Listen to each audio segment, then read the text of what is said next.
The bridge of the Zilithian flagship Sovereign's Pride hummed with the quiet confidence of a civilization that had never known defeat. Ambassador Kethvar stood before the massive viewing portal, his tall, angular frame silhouetted against the star-filled void.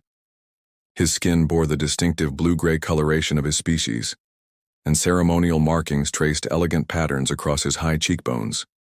The weight of his ornate diplomatic robes, embedded with rank crystals that caught the ship's ambient lighting, spoke of authority that had crushed dozens of lesser species. Behind him, the bridge crew moved with practiced efficiency. Officers in dark uniforms monitored their stations, their faces reflecting the same casual arrogance that had carried the Zilithian Confederation across half the galaxy. They had performed this ritual so many times before. Arrive, demand surrender, accept capitulation.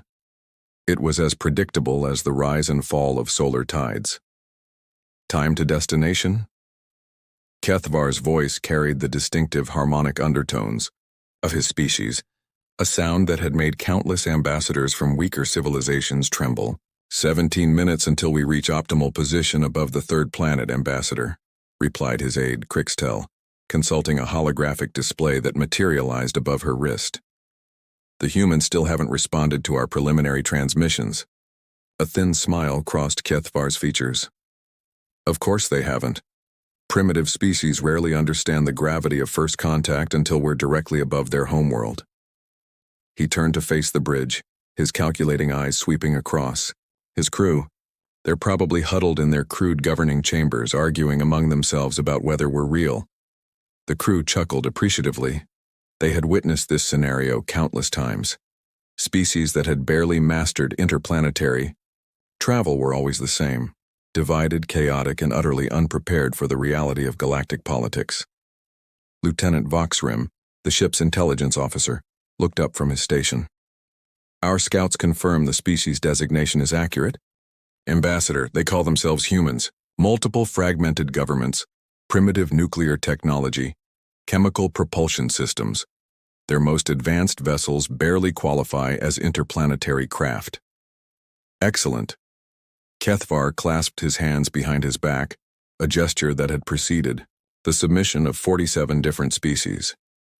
Transmit the standard ultimatum as soon as we achieve orbit. Full surrender within 1 standard hour, or we begin orbital bombardment of their major population centers. The bridge fell silent except for the gentle hum of advanced technology.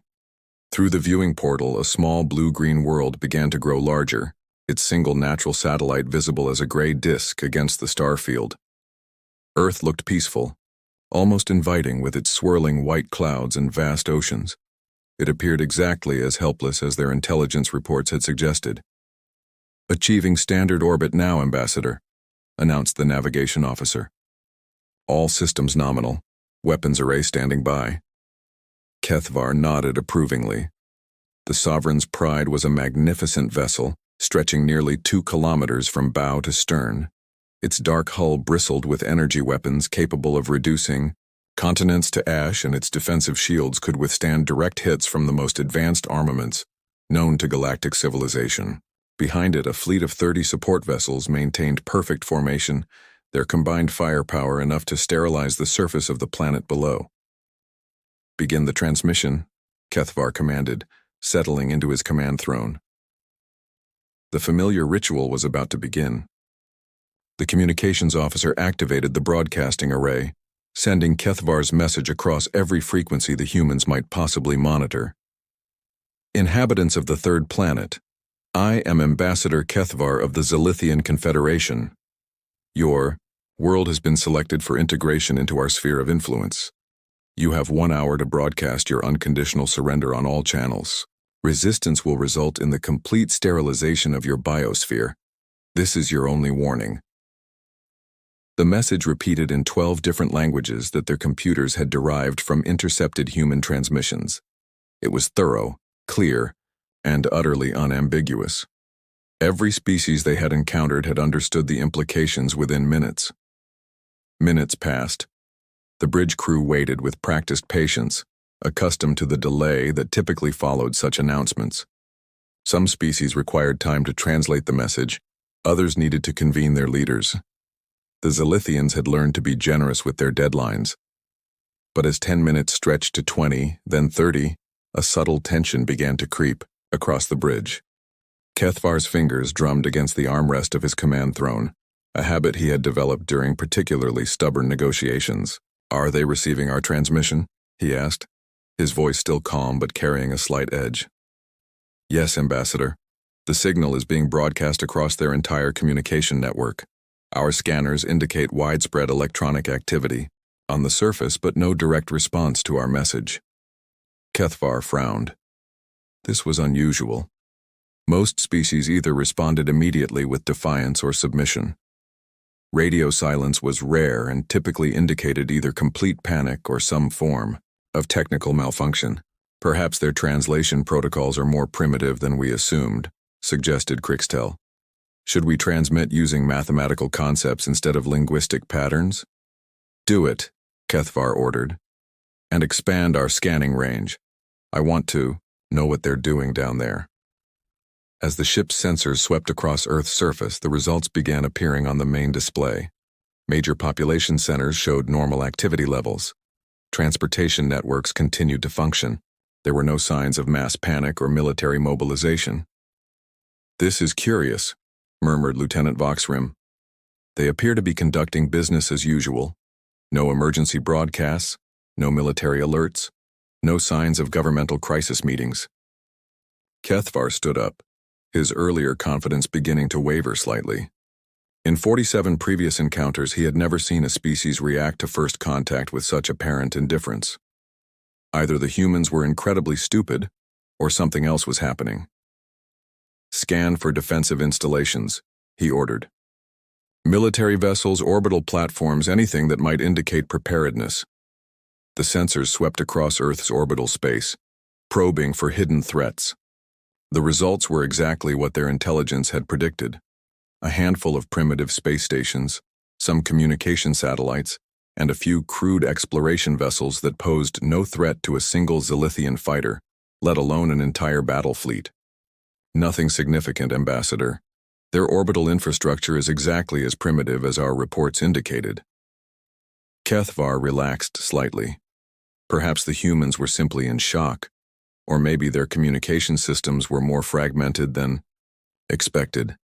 He had encountered species before that required additional time to coordinate a response among their various factions. "Transmit again," he commanded, "and make it clear that our patience has limits." As the second message began broadcasting across Earth's communication networks, something unexpected happened. The ship's proximity alarms chimed softly, indicating the presence of objects moving into scanning range. "Report," Kethvar demanded. The sensor officer's face had gone pale. "Ambassador, I'm detecting vessels. Multiple vessels approaching from the far side of the planet's moon."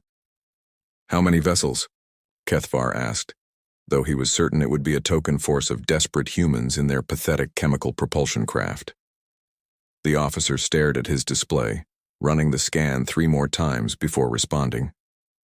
736 vessels, Ambassador, and they're not using chemical propulsion." The bridge fell absolutely silent. Kethvar moved to the sensor station, his earlier confidence evaporating like mist in the morning sun. On the display, before him, an impossible sight was resolving into clarity. A massive fleet of human vessels was emerging from behind Earth's moon, moving in perfect formation. These were not the primitive craft their intelligence had described. These ships were sleek, angular, and clearly built for war. Their hulls gleamed with an unknown metallic alloy, and energy readings indicated power sources far more advanced than anything in the Zilithian database. "This is impossible," Kethvar whispered. "Our intelligence reports were thorough. They barely have interplanetary capability." The human fleet continued its approach, maintaining perfect formation and complete radio silence. As they drew closer, the Zilithian sensors began detecting details that sent chills through the bridge crew. "Ambassador," the weapons officer called out, his voice tight with concern, "I'm reading weapon signatures on those vessels. Energy weapons. And the power levels are significant." Kethvar stared at the display, watching as the human fleet took up positions around Earth. They moved with precision that spoke of extensive training and coordination. This was not a hastily assembled defense force. This was a military machine that had been prepared and waiting. "How is this possible?" he asked aloud, though no one on the bridge had an answer. The human fleet completed its deployment, forming a protective sphere around their homeworld. 700 ships, each one clearly more advanced than anything the Zilithians had expected to encounter, and still, they maintained their silence. For the first time in his diplomatic career, Ambassador Kethvar found himself facing an enemy he didn't understand. The humans had not responded to his ultimatum because they had been waiting for him to arrive. They had known he was coming, and they had been ready. As he stared at the impossible fleet arrayed before him, one thought echoed through his mind. What else had their intelligence gotten wrong? Deep within the human fleet, aboard the flagship Terra's Shield, Captain Tobias Reed stood in the command center watching the Zilithian vessels through tactical displays. His weathered face showed no emotion as he observed the alien fleet's obvious confusion.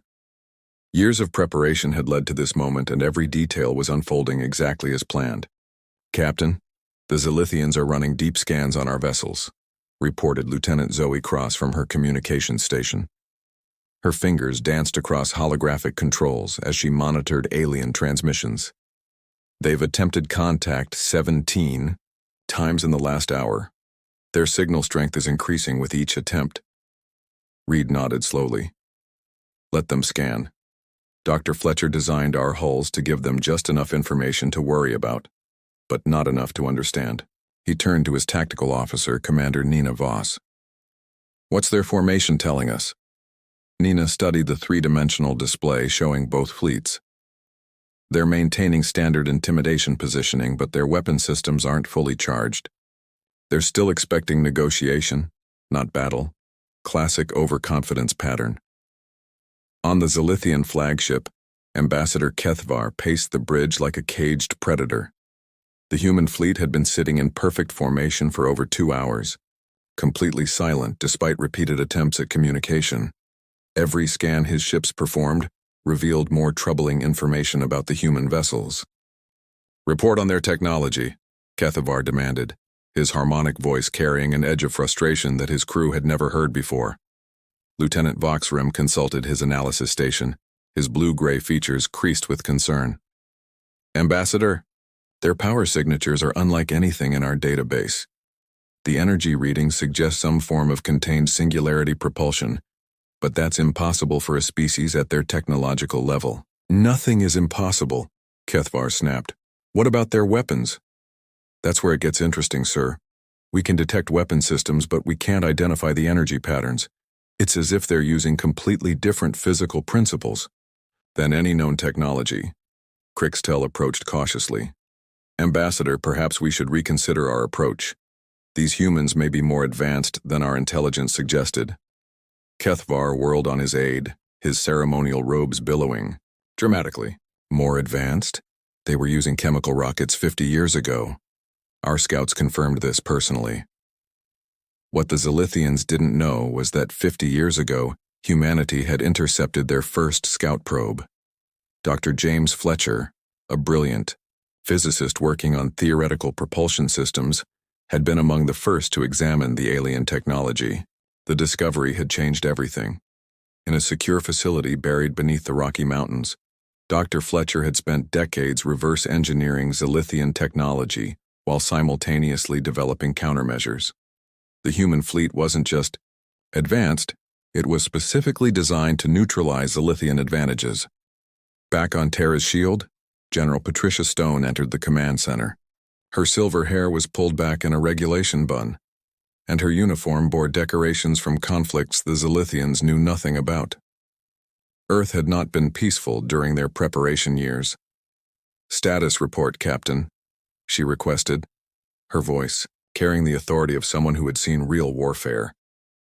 "The aliens are growing increasingly agitated," Reed reported. "They've increased their scan frequency by 300% in the last hour. Their formation is still holding, but We're detecting micro-movements that suggest internal debate. General Stone smiled grimly. Excellent. How long since their last ultimatum? 4 hours, 17 minutes, Lieutenant Cross replied. They're well past their stated deadline, but they haven't fired a single shot. Because they're scared, Stone said with satisfaction. Fear is a powerful diplomatic tool when used correctly. On the Zilithian bridge, that fear was becoming increasingly apparent.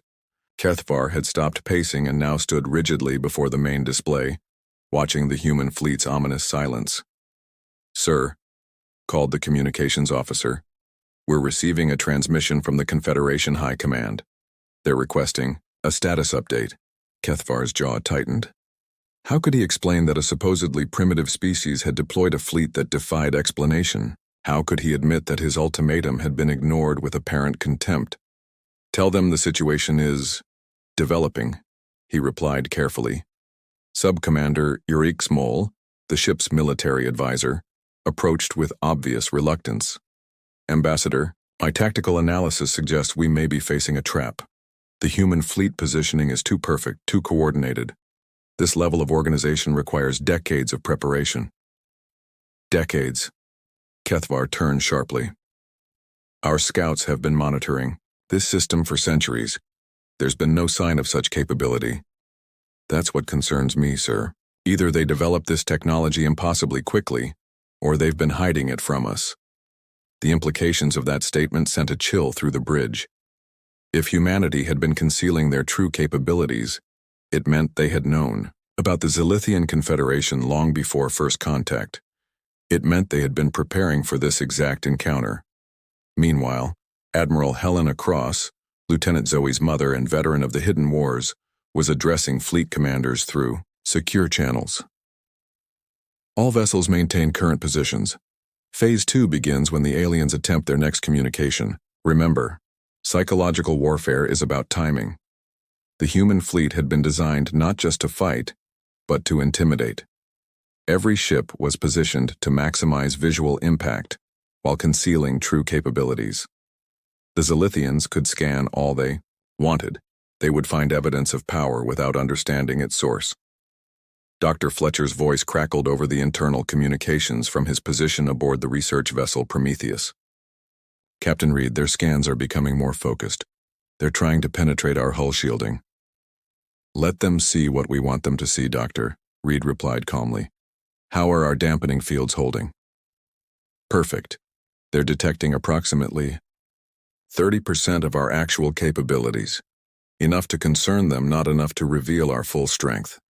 The genius of the human strategy lay not in superior technology alone, but in superior psychology. Every aspect of their response had been calculated to create maximum uncertainty in the Zilithian command structure. Back on the alien flagship, Kethvar finally made a decision that would have been unthinkable hours earlier. Open a channel to the human fleet. Direct communication. All frequencies. The bridge fell silent as the transmission began. Human vessels, this is Ambassador Kethvar of the Zilithian Confederation. Your silence violates all protocols of civilized first contact. We demand immediate communication with your leadership. On Terra's shield, the human command crew listened to the transmission with satisfaction. The aliens' tone had changed dramatically from their earlier ultimatum. Gone was the arrogant demand for surrender, replaced by frustrated confusion. Should we respond, Captain? Asked Lieutenant Cross. Reed checked his chronometer. Not yet. Let them sweat for another hour. Fear ages like fine wine. It gets better with time. Engineer Sophie Kim, monitoring the alien fleet from her position, aboard the industrial vessel New Horizon, reported through secure channels. Their power fluctuations indicate increased stress on their command systems. They're running diagnostic cycles every few minutes now. The human fleet continued its silent vigil, each ship a testament to decades of secret preparation. What the Zilithians saw as impossible was actually inevitable, the natural result of a species that had learned patience, planning, and the art of keeping secrets. As another hour passed in tense silence, Kethvar found himself facing a reality he had never encountered in his diplomatic career. For the first time, he was dealing with a species that refused to play by the established rules. The humans weren't responding because they didn't need to respond. Their silence was their response, a declaration that they would engage on their own terms, not his. The weight of that silence was crushing his confidence with each passing moment, and somewhere in the back of his mind, a terrible question was beginning to form. What if the humans had been the ones watching them all along? 8 hours had passed since the Zilithian ultimatum expired, and the silence had become unbearable. Ambassador Kethvar stood on his bridge like a statue, his earlier confidence completely shattered.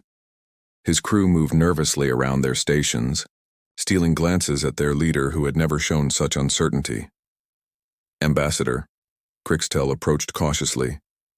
The High Command is demanding an immediate report. They're questioning our progress. Kethvar closed his eyes briefly. How could he explain that a species they had dismissed as primitive had rendered his entire fleet helpless through the simple act of remaining silent? Tell them we are conducting extended negotiations. Sub-Commander Eric Small stepped forward, his military training overriding diplomatic protocol. With respect, Ambassador, we need to consider withdrawal. This situation has moved beyond our understanding. Before Kethvar could respond, every screen on the bridge suddenly activated. The human fleet, silent for 8 hours, was finally transmitting. But instead of words, they broadcast something far more terrifying, a demonstration. On Earth, President Michael Torres stood in the secret command center beneath the White House, watching the final phase of humanity's most carefully orchestrated first contact. Beside him, Captain Elena Reeves prepared for her part in the revelation that would change galactic politics forever. Initiate Phase 3, Torres commanded quietly. In space, a single human vessel detached from the main fleet. The ship, Defiant Dawn, was smaller than the Zilithian flagship but moved with fluid grace that defied conventional physics. Captain Reeves piloted the craft personally, her hands steady on controls that represented 50 years of secret technological development. All Zilithian vessels, came a clear voice across their communications. Observe closely. The human ship suddenly accelerated to impossible speeds, moving in patterns that violated every known law of physics. It danced between the Zilithian vessels like a leaf on the wind, its movement so precise that it could have brushed their hulls without touching. Impossible, whispered Lieutenant Voxrim, staring at his displays. They're moving faster than light without entering hyperspace. They're ignoring gravitational fields entirely. But the demonstration was just beginning.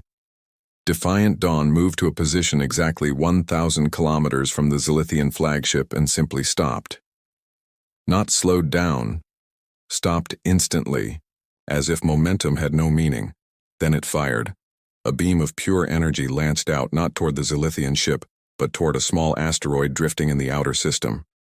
The beam traveled the millions of kilometers in seconds, and when it struck, the asteroid didn't explode. It simply ceased to exist, converted to pure energy that illuminated the solar system like a brief new star. On the Zilithian bridge, pandemonium erupted. Officers shouted readings that made no sense, their instruments registering energy levels that shouldn't be possible from such a small vessel. Sir, the weapons officer called out, his voice cracking.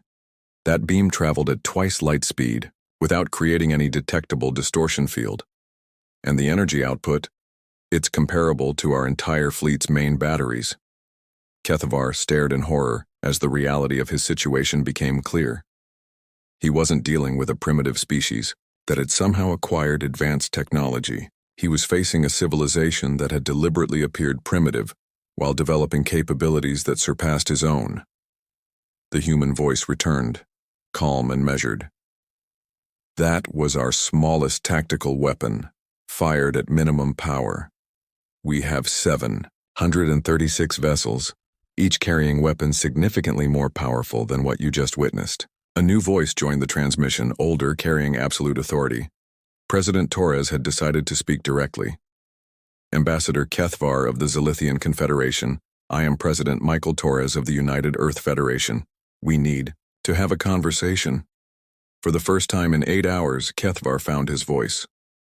How long have you known we were coming? 53 years, 7 months, and 16 days, Torres replied without hesitation. We detected your first scout probe in 1971. We've been preparing for this meeting ever since.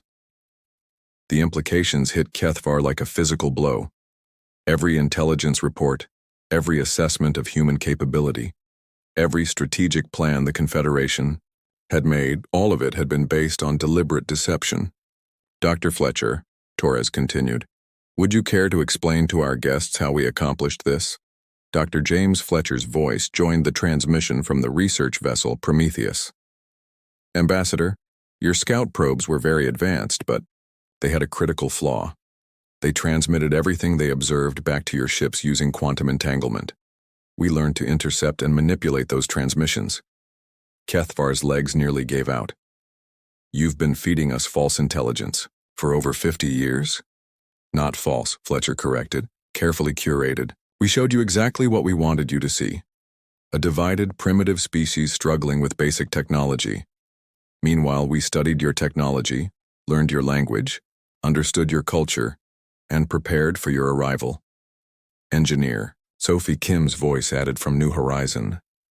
We didn't just reverse engineer your technology, Ambassador. We improved it.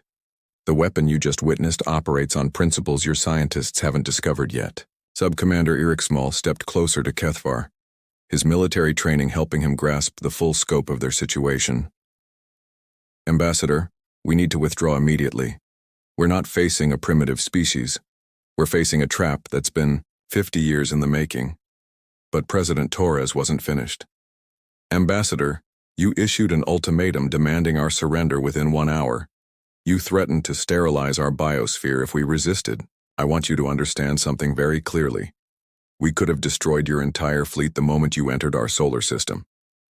The human demonstration continued as Defiant Dawn rejoined the fleet.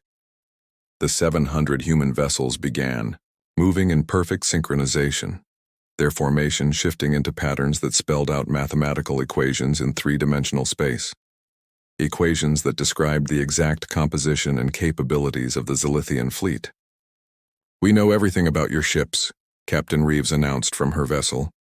Hull composition, weapon specifications, shield frequencies, crew complement, supply levels, and the personal psychological profiles of your senior officers. We've known you were coming since you departed your homeworld. Kethvar realized with dawning horror that humanity hadn't just prepared for war. They had prepared to win without fighting.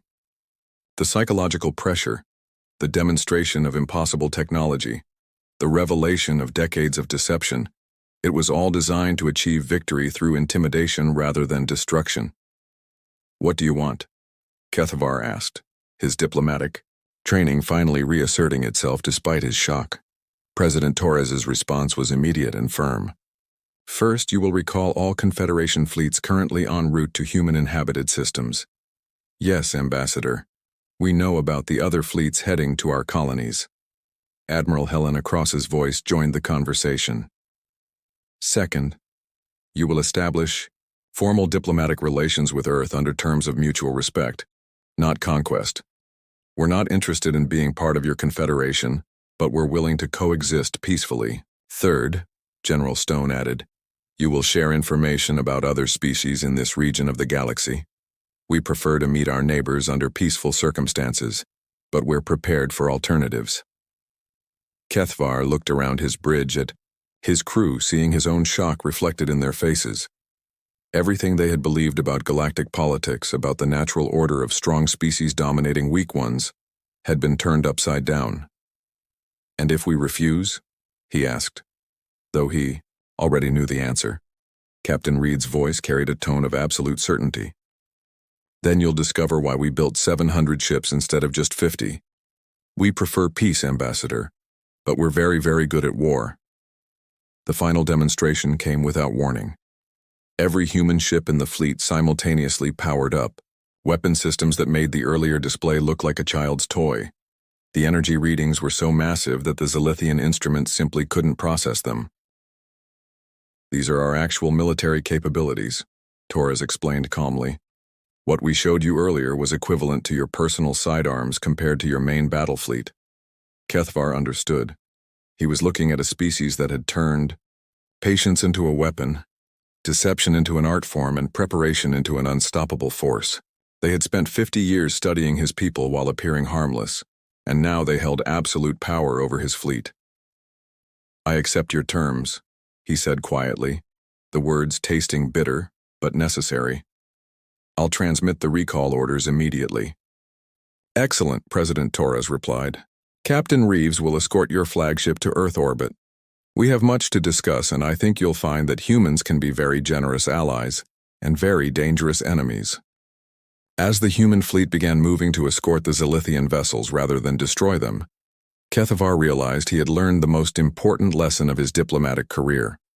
Never underestimate a species that values patience over aggression, preparation over conquest, and intelligence over brute force. Humanity had just announced its presence to the galaxy, not with weapons or threats, but with the quiet confidence of a species that had been ready for this moment for over 50 years. The age of easy conquest was over, and the galaxy would never be the same.